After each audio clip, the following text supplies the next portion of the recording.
So hey, what's going on, everybody? Wanted to share with y'all a little problem I had. Y'all remember this in this video? It's off the ground. It's not as straight as I want, but because of the wood, that's as high as I can get it. And basically I bought this, I don't know what you call this thing. I'm gonna call it a tie rod because that's kind of what it works like on a car. I got all these parts from Tractor Supply. Basically you turn that centerpiece right there and it causes it to be adjustable in and out. Now this piece down here, I did have to heat to make it a full circle because it was basically just a hook. And I just stuck a bolt in there.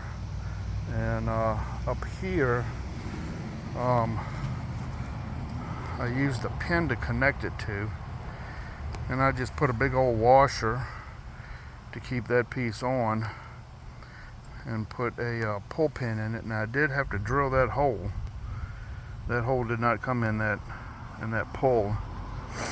And I do have that bolt double nutted with Loctite just to make sure that it doesn't come out. But yeah, I'm kind of hoping that this is gonna help a little bit with getting it into the water a little easier so that it doesn't dip as hard. But we're going to try it tomorrow and see what it does. Well, in that video, that was a cool idea, but I've been running into a problem.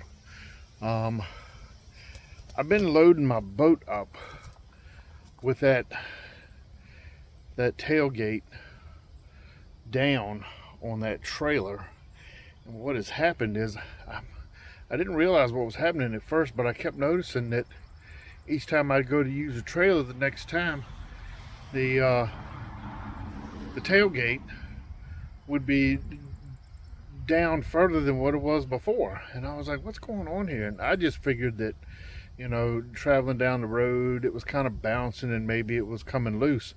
But what ended up happening was the eyelets stretched out. So this is what I had to do.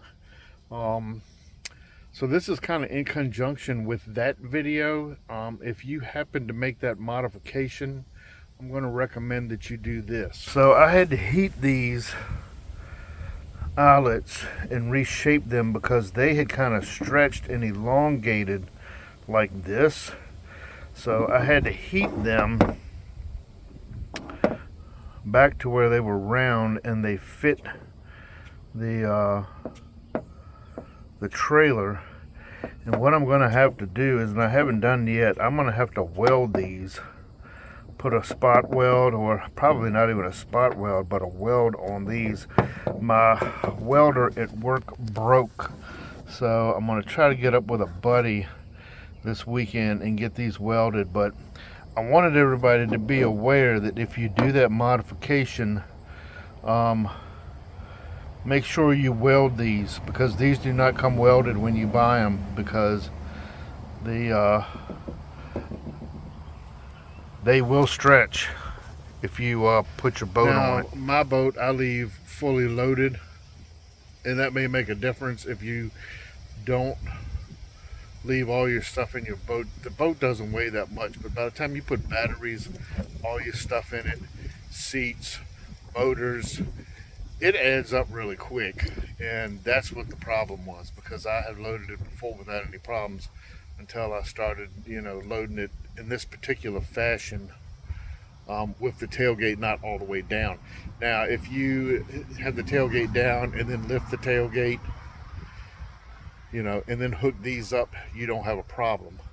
But I started loading my boat with the tailgate in the position because I've got a bad back, and I just thought it would be easier. Well, it is easier, but it stretches out because the boat just weighs too much for the tailgate. And probably not for the tailgate, but for these tie rod things, whatever they're called. But yeah, I just want to make everybody aware of that. If you do that mod in that video, make sure you have those welded by somebody. Alrighty, thanks a lot.